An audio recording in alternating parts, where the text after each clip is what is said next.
Welcome to Culture Talk. This is the segment where we talk about the intersection of science, faith, and pop culture, and how culturally relevant topics can be used to start conversations about your faith. I'm joined today with Kenneth Samples. Hello there. Thank you for joining me. So you are a philosopher and theologian at RTB. I am. You are. I enjoy working here with you and everybody else. Well, since we're on the topic of philosophy and theology, there's a lot of that on The Good Place, which is a show that's on Hulu and on network television. It talks a lot about ethics and how we can get into the good place.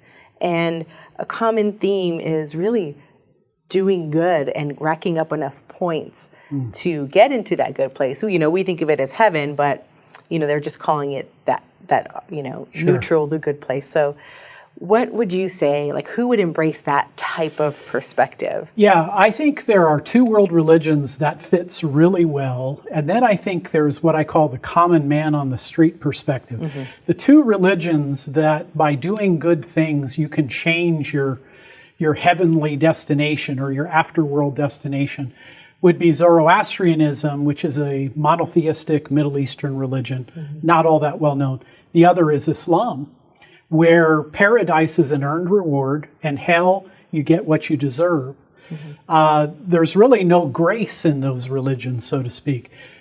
I think more importantly, though, Sandra, there is what I call man on the street spirituality. I probably embraced it a little bit as a nominal Catholic. I thought, I'm not as good as Mother Teresa, but I'm not as bad as Adolf Hitler. Right. If I do my best, maybe I'll, just work it out. And so that idea is so common when people think about spirituality. Right. No, absolutely. And I think a lot of us, if we are late converts like I am, then we have that mindset of, I'm generally a good person. I don't lie and cheat and steal, and or not a lot. We think that's enough. But then when we come to faith, we have a different perspective. So what would a Christian perspective say on how we can get to that good place? Yeah, I think lots of people think I'm a decent person. Hopefully things will work out for me. The New Testament is not a religion of self-help salvation. The New Testament teaches that we're saved by grace. It's what God has done in His Son through Jesus' life, death, and resurrection. So we're saved by grace. It's through faith. Hopefully that grace and faith ends up in good works. But the good works are the fruit, not the root of salvation. And by the way, Christianity's had a hard time with self-help salvation through the years. So self-help salvation, meaning are different Christian perspectives that would say that we can get to salvation through good works? Yeah, in church history, they had what they called the Pelagian heresy. Pelagius apparently thought, I don't really need grace. I can fulfill the laws of God good enough to get into a heaven. Augustine said that's not historic Christianity. But, people get off the track. They kind of think, well, maybe if I'm a better person, God will love me more. Right. Maybe God will reward me more. In reality, God loves us. He knows all about us and loves us in spite of ourselves. But the Bible is also clear. Faith will grow and will lead to a life of obedience.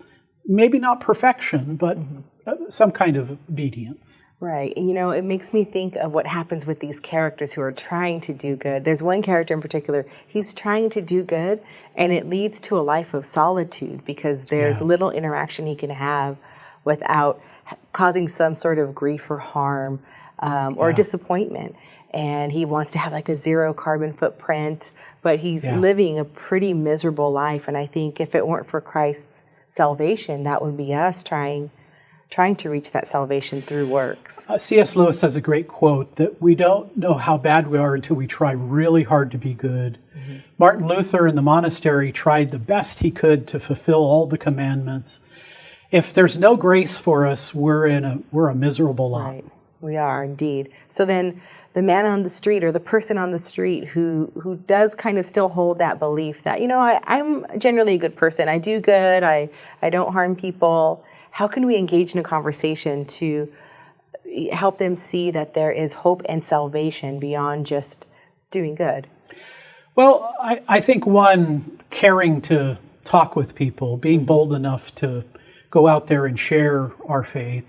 But I think what's been helpful to me is maybe for me to explore my own struggle to live a holy and godly life, that I can't put it all together. I'm a broken, fallen person. I need grace. I think for a reflective person, they'll begin to see, hey, this is living on the Sermon on the Mount is an impossibility. So I think kind of talking with them about the struggle to live a holy life, and that God is loving and God is gracious. Yeah, that's a good word. So then just really being relatable to them. I think so. Yeah. Thank you so much for that, Ken. If you want to hear more from Ken Samples, visit reasons.org and search for Reflections to check out his fine blog.